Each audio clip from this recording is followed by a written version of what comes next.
One ugly thing you do in old age everyone notices but no one tells you. When we talk about old age, most people think of wisdom, experience, and respect. And yes, age does bring wisdom, but it also brings habits, some of them not so beautiful. Today, I want to talk about one very specific thing, something that almost everyone does in old age, something that people around you notice immediately, yet they never say it to your face. It is complaining. Yes, that one ugly thing most people start doing as they grow older. Complaining about life. Complaining about the weather. Complaining about how things were better in the past. Complaining about family, about health, about society, about money, about young people, about neighbors, about doctors, about politics, about literally everything. And the truth is, everyone notices it, but no one dares to tell you. The subtle shift into complaining. Think about it. When you were young, you probably laughed more. You had dreams, hopes, and excitement. You looked forward to the future. But slowly, with years passing, disappointments, regrets, failures, and the natural decline of energy, a new habit creeps in. You stop appreciating life and start complaining about it. It doesn't happen in one day. It happens slowly. First, it's small. Maybe you complain about the rising prices of food. Maybe you complain about how your body aches in the morning. Then it grows bigger.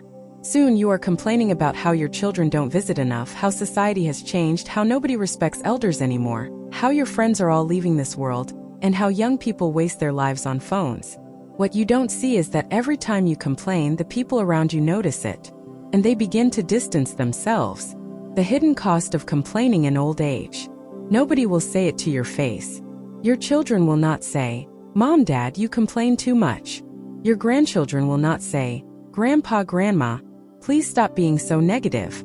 No, they will simply smile politely, nod, and then quietly avoid spending too much time with you. That's the ugly part. Because as you complain more, people listen less. They stop calling as often. They stop visiting as much.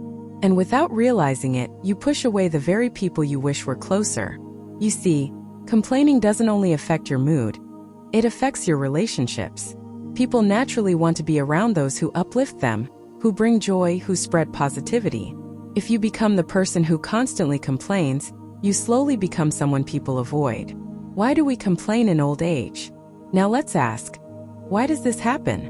There are three main reasons. Loss of control. As you age, you realize you can't control everything anymore. You can't control your health, you can't control how fast technology changes, you can't control your children's choices. Complaining becomes a way of expressing frustration. Loneliness. Many older people feel lonely. They use complaints as a way to start conversations. Instead of saying, "I'm happy to see you," they begin with, "Why don't you call me more often?" Unhealed regrets. Old age brings reflection. Some people focus too much on what they lost instead of what they still have. They regret not doing more, not becoming more, and those regrets come out in the form of endless negativity. The silent observers. Here's the painful truth. Everyone notices. Your children notice. Your grandchildren notice. Your neighbors notice. The shopkeeper you see every week notices. The nurse who takes care of you notices. Everyone sees it, but no one tells you, because they don't want to hurt you. They don't want to be disrespectful. They don't want conflict, so they stay silent. And in their silence, you lose their presence. They start spending less time with you, less energy on you, and you begin to feel even more isolated. That's the cruel cycle. Complaining pushes people away. And when they leave, you complain even more about how lonely life has become. The alternative, gratitude in old age. But it doesn't have to be this way. There is a choice. Instead of complaining, imagine if you practice gratitude. Imagine if instead of saying, "Nobody visits me," you said, "I'm so grateful you came today." Instead of saying, "My body is weak," you said, "I'm thankful I can still walk, still breathe, still live." Do you know what would happen? People would love being around you. They would come to visit more often, not less. Your grandchildren would enjoy listening to your stories.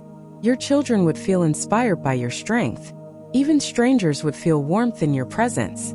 Old age can be either bitter or beautiful, and it all depends on how you train your tongue and your thoughts. A story of two elders. Let me tell you a story. There were two old men in the same neighborhood. Both were around 80 years old. One of them, let's call him Mr. Sharma, was always complaining. Every day he sat outside his house and talked about how the country was worse now, how nobody cared for him, how his children had abandoned him, how doctors were greedy, how prices were too high, how the weather was too hot or too cold. People greeted him politely, but nobody stayed long. Children avoided him. Even his relatives only visited when absolutely necessary. The other man, let's call him Mr. Das, was different. He too had health problems. He too was old and fragile. But every time someone passed by, he smiled and said something uplifting. "You look wonderful today. Thank you for visiting." Isn't it amazing how children are so smart these days? I may be old, but I'm grateful for another day. Guess what happened? People loved Mr. Das. Neighbors came to sit with him. Children loved hearing his stories. His family members never missed a chance to visit him. Two old men. Same age. Same challenges. One chose to complain and became lonely. The other chose gratitude and became loved. The legacy you leave behind. Here's what's most important. When you leave this world, people will not remember how much you complained. They will remember how you made them feel. If you were bitter, negative, always criticizing, they will remember you with heaviness. But if you were grateful, positive, and kind, they will remember you with love. Your legacy is not built on what you had or lost. It is built on how you treated people in the final years of your life. Final thoughts. So, my dear friend, remember this. The one ugly thing you do in old age that everyone notices but no one tells you is complaining. Don't let it define your final years. Don't let it push away the people you love. Don't let it rob you of the joy that still exists. Instead, practice gratitude. Speak words of kindness. Smile more. Laugh more. Appreciate the small blessings. Because in the end, people don't remember the years, you leave behind a feeling. And you can choose whether that feeling is bitterness or love. Sparkles, that is the truth about old age.